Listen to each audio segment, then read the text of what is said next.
in this edition of Artistic Horizons. Infusing art with pop culture. What I do in my work is I look for something humorous.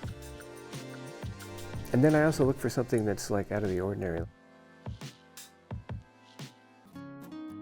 Cookbooks throughout history. Do you want to write down our favorite recipes? Let's do it! The exhibit was really an opportunity to share this great resource and make it more widely known and available. Spreading joy through artistic expression. Making people happy through entertainment. That's really it, really, when it gets down to it. I just want the world to be a better place. It's all ahead on this edition of Artistic Horizons.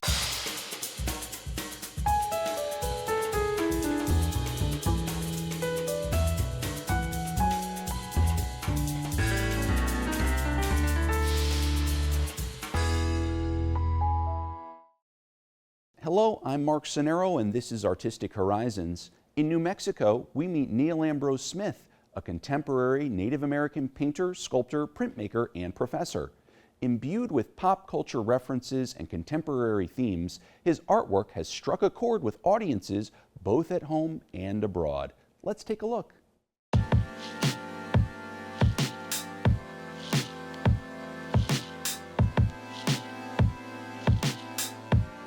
What themes are important for you to explore in your work?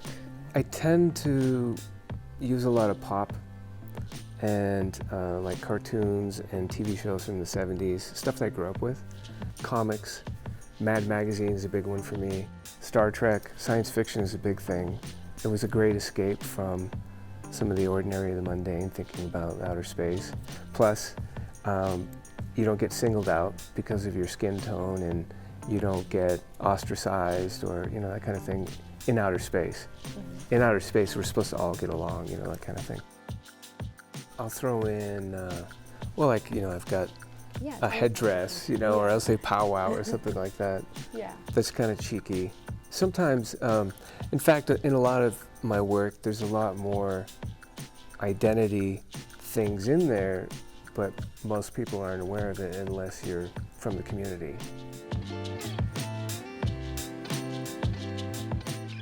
I remember somebody spoke up and said, you know, this is really good work, but how is it native? How is it, you know, Indian? And I thought that was really interesting, you know, because in this day and age, it's still happening. Like, people have this stereotype or expectation that if you don't have feathers in your work, then it's not native, you know, or if there's not pain and suffering, or if there's not an Indian that's crying or something, you know, it's not native kind of thing. And so sometimes I'll throw a headdress in just for that reason. I'll just stick a headdress on whoever. I'll put a headdress on Alfred E. Newman. I'll stick it on Captain Kirk. Everybody, headdresses for everybody. We're all Indians here, you know. Nobody's left out. You're all part of the powwow kind of thing. You use a lot of text in your work, actually. How do you decide what text goes into it? Well, it has to be funny. That's the first measure. Like, I mean, if it hits me, you know, like a funny bone sideways.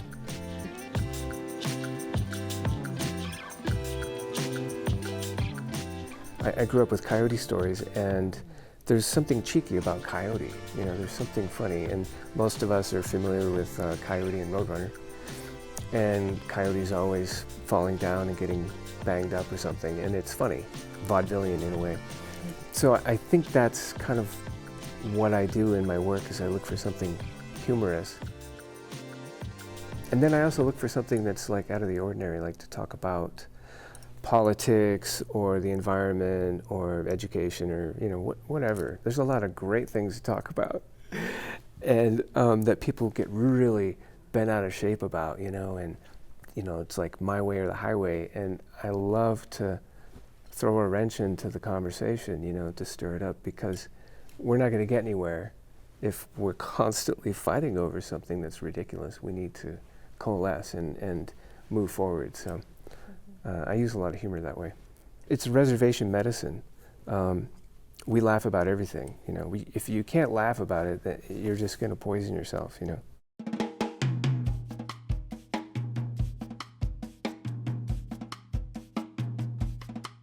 So tell me about this painting, and the name of it is Sam Smallfeathers and his cape at the fancy shawl. So Batman is a character that is already in identity crisis, so I thought this was great, talking about a person that is in between two worlds or doesn't know where they're supposed to belong, because you're on the reservation and reservation life is a certain way, and you're largely within matriarchal society, and then you step out of that and you're bombarded with white male dominated society, which is incredible. And it's two distinctly different worlds. And so, we struggle with that, a lot, Native people. And so I thought this was a really good character for that.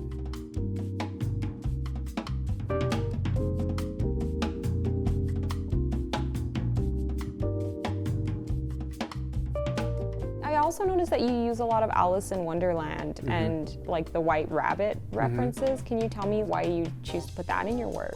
When I started using that character was the explosive Me Too movement at the beginning of it. And I used that as a way for myself to process some of that information, because I myself grew up in a matriarchal family, and I have a very strong mother, and it's really important to me.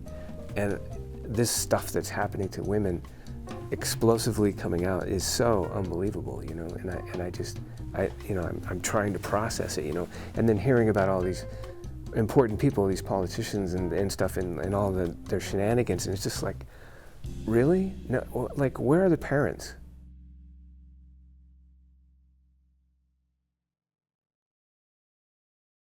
This one is called No Matter Which Way You Go, Powwow, right? Oh, I think the gun situation is serious, and so every which way you go, powwow.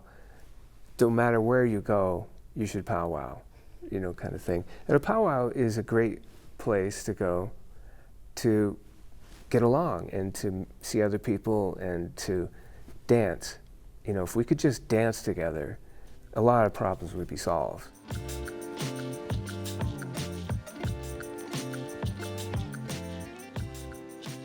When I was this little kid, watching my mom in the garage make her drawings, and she would take that charcoal and drag it on the paper, and I can remember hearing that sound of the charcoal like hitting the tooth of the paper and coming down, that scratchy, grindy, and then it would like flake off and like make powder, I remember that vividly, and I would go, I want to know how to do that. I want to learn how to do that, make those marks. I'm just an artist. That's all I am.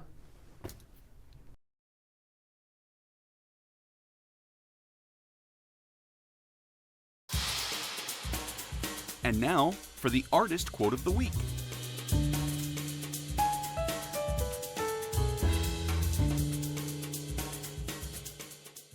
Up next, we take a trip to the Ohio State University Libraries in Columbus to get an inside look at the exhibition Essential Ingredients: Cookbooks as History. Recognizing the wonders of the culinary arts and the historical and cultural record that recipes contain, the exhibit celebrates over 200 years of American cookbooks. Take a look. We're here in the Thompson Gallery, located within the Thompson Library at The Ohio State University. With me is Jolie Braun, co-curator of this incredible exhibit. Hi, Jolie. Hi, Kate. Thanks for having us. Well, tell me about this collection and how it came to be. Yes, thank you. So Essential Ingredients: Cookbooks as History was really inspired by the fantastic collection of cookbooks we have here at the Ohio State University Libraries. I'm a curator in the Rare Books and Manuscripts Library, which is the special collections unit that houses more than 9,600 volumes of cookbooks. So the exhibit was really an opportunity to share this great resource and make it more widely known and available to folks who would want to come in and see it. I should also mention that Essential Ingredients, the name, was inspired by a quote from Julia Child. So we have this really lovely quote that you'll see when you walk into the gallery, where she talks about the importance of historical cookbooks and preserving and studying them. And so this was a great opportunity to welcome attendees in and let them know kind of what we were thinking about cookbooks as more than just a collection of recipes, but thinking about them as historical objects. That's wonderful. I love that whole message. So tell me a little bit about what we'll see today. So the exhibit is arranged thematically, and each case has a different topic. The first few cases are really thinking very nationally or internationally about how cookbooks respond to or reflect major events throughout the country or throughout the world. So we have a case on social movements that has a cookbook about temperance, and another one about the suffrage movement. There's a case about global crises that has cookbooks about World War I and II and the COVID-19 pandemic. As you move through the gallery, the focus shifts a little bit and gets more specific, and we think about cookbooks and the personal stories they can tell. So there are cookbooks that tell you about local histories, such as community cookbooks from various towns in Ohio. And then there's also cookbooks that have been personalized in some way, whether it's by the author who has written a cookbook as memoir, or someone who owned the cookbook and made it sort of a unique object through their marginalia and notes. That's amazing. Just so many stories to be told with cookbooks at the center. I see some familiar cookbooks in this case. Can you tell me about what's in here? Yes, so this is our iconic cookbooks case, and as you noticed, there are some familiar, beloved titles that have gone through many editions over the years, such as The Joy of Cooking and Betty Crocker. But there are also some maybe lesser known cookbooks, but are really significant to the history of the genre. So one example is this book right here called American Cookery by Amelia Simmons. It was first published in 1796. Our edition is from 1815. And one of the reasons it's significant is because it's considered the first American cookbook. And the reason for that is it was the first published by an American for an American audience. And it features indigenous ingredients such as cornmeal, pumpkin, cranberries, things like that. That's amazing. What a great piece of history that kind of came from a cookbook. That's fascinating. Yes. Well, I'm so excited to see more. What's next for us? I would love to turn you over to my co-curator, Beth, who's going to tell you a little bit more about some of the other items in this exhibit. Wonderful. I can't wait. Thanks, Julie.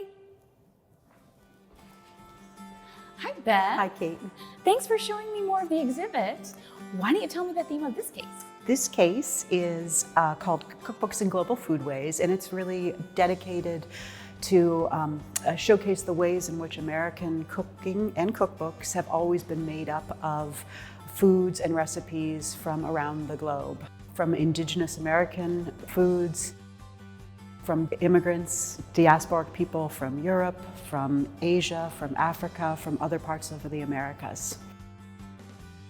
It's wonderful. I love that so many people are represented throughout these cookbooks. Do you have any favorites in here? I really love all the cookbooks in this case. It's hard to pick one. It is hard to pick one. Some of the ones that I particularly like are this one, Aunt Babette's cookbooks, which is really the first cookbook that was dedicated to Jewish foods. It's published in Cincinnati in 1886. And it's clearly marketed towards Jewish Americans, but it's also very assimilationist. We know that it's associated with the beginnings of the Reform movement. And it's a fascinating book. I bet. Another one of my favorites is the beautiful one over there, Japanese cookbook, which is understood as being one of the first both Chinese and Japanese cookbooks published in the United States. The authors are two sisters. Oh, wow. They and the third sister are understood as being the three of the most important Chinese American authors in the United States. That's incredible. Yeah. Look at that gorgeous cover I know, art. I also love the cover. That's stunning. Yeah, it's beautiful. Wow. But probably the one that I've spent the most time leafing through is the National Cookery book, which is actually created by Ben Franklin's great-granddaughter. Oh, you're kidding. In 1876, and she was organizing the Women's Pavilion for the Centennial Exhibition and created this cookbook, which was, as is the whole case, designed to showcase how American cooking comes from all sorts of different cultures. So there are recipes for kugel, for dolma, for sauerkraut, for risotto, from all over the world. And there's a special section of it dedicated to indigenous American cooking, where there are recipes for baked bear, boiled mud turtle, Wow. and many recipes for Indian corn. That's incredible. I would imagine with an American cookbook like that, there might be a recipe for apple pie. Oh, yes, there is. And in fact, actually, speaking of apple pies, we have a whole wall dedicated to apple pies. I can't wait to see it.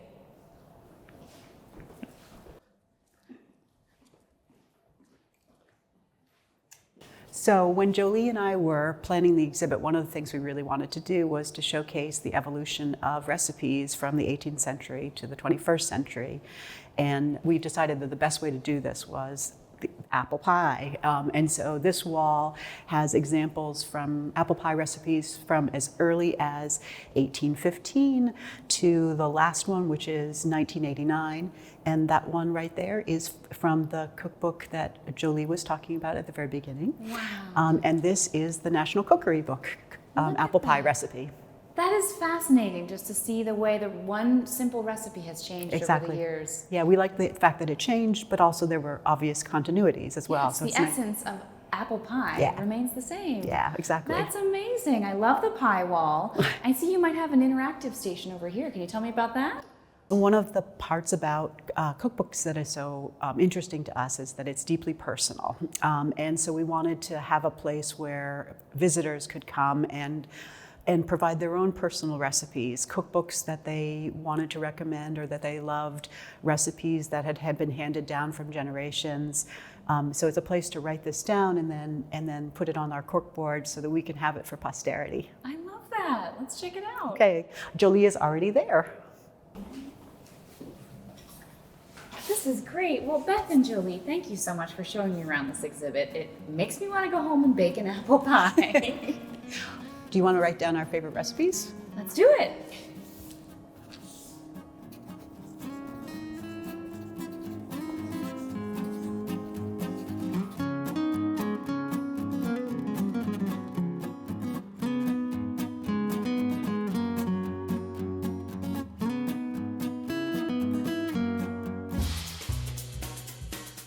Now here's a look at this month's fun fact.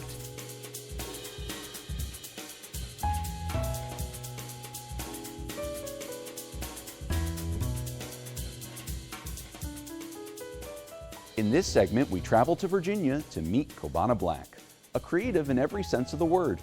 From music to theater to fashion, Black looks to bring people together and spread love and joy. Here's the story. People wanna talk about us. People wanna lie on us. Try to bring us down and tell us we can't be what we dream. For me, growing up was very hard. I thought I was worthless because I was talked about so bad for being too black, for being too skinny, for the feminine mannerisms. And I remember the first song that I sung, the people were crying and they were praising God, and I was so in awe that something I did something for them that I was like, I gotta repeat this. That's what drew me into entertaining. We are the resistance. This first row, come right here. Y'all gonna walk down, clap, and the second row follow them. So the first row would be here, and then the second row would be behind them. So the play is Where's My Christmas Tree? This is his third year. It is a cross between Annie meets the Scrooge.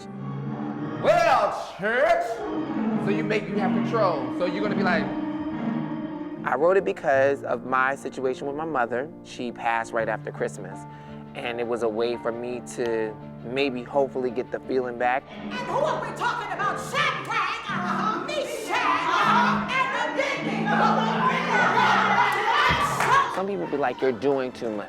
Why don't you just focus on this one thing and conquer this one thing?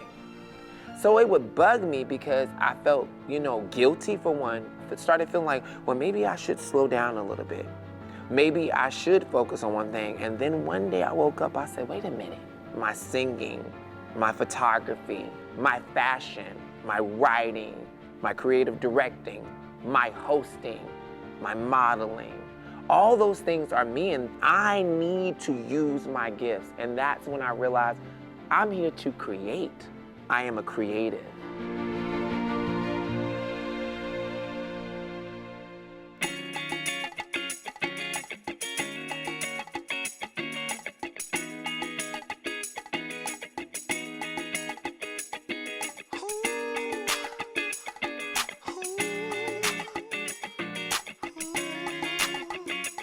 Well, we're at Downey Groves Cultural Arts Center, and Anderson Johnson, born in 1915, was a blues singer, a pastor, and an artist. And he made his home a sanctuary, not just for the word, but for his music and for his art. And he took things and he painted chairs and the front part of the doors, the houses, the frame, anything that could be painted. I think it's just really cool that they would take his whole house, break it up, and put it in a way that people can come and enjoy it. I really related to him. The energy of the room, his purpose.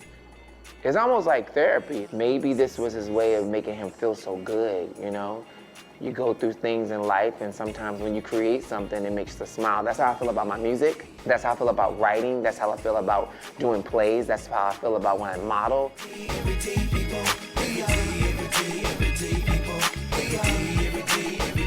This feels like me inside out. Like, it seems like he just completely, if he went in, he took it all out and said, Cabana. And I think it's really amazing for me, like in my house, there's vinyl all over the wall. Like there's vinyl everywhere because I love music and I try to surround myself with encouragement. We gotta let our colors, we gotta let our colors breathe. That's it. Oh, yes! That's it. Cabana he's consistent, but it's not like I have to stay in this box. And I respect that a lot because a lot of artists aren't really interested in doing that. Every day we're forced to be afraid, but we can be who we are. So let your color breathe. The song is about not letting your color fade, but this is for everyone. It's not just for me. If I was Puerto Rican, if I was Indian, if I was white, it's basically saying don't let who you are culturally fade. The things that each culture has to bring to the table that makes us America.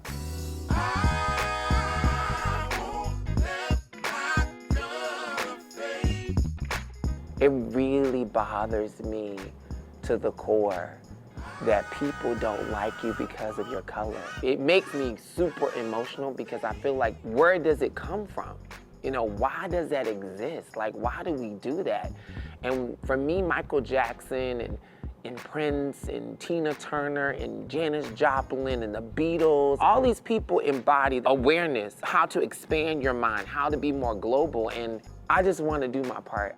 Never get caught up in yourself. Realize that this play, the purpose is to give love over hate. And the goal is to get Mr. Lee Hart back to love and to forget about hate. Hello, sunshine. Good night, moonlight. Rainbow promises. Hold me tight. Making people happy through entertainment. That's really it. Really, when it gets down to it. I just want the world to be a better place. I know it sounds corny, but I really, really do. I really do. But I realize that love is the key. And I think it's time for a change. With that being said, now I'm gonna close the orphanage.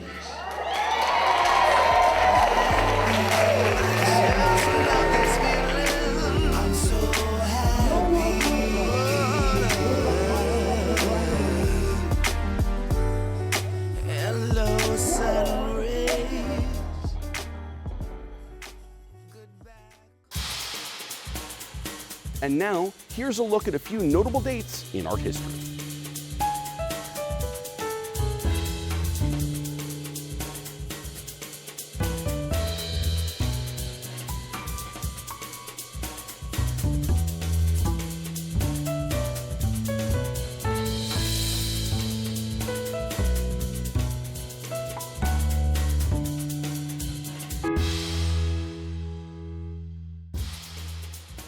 And that wraps it up for this edition of Artistic Horizons. For more arts and culture, visit WPBSTV.org. Until next time, I'm Mark Sonero. Thanks for watching.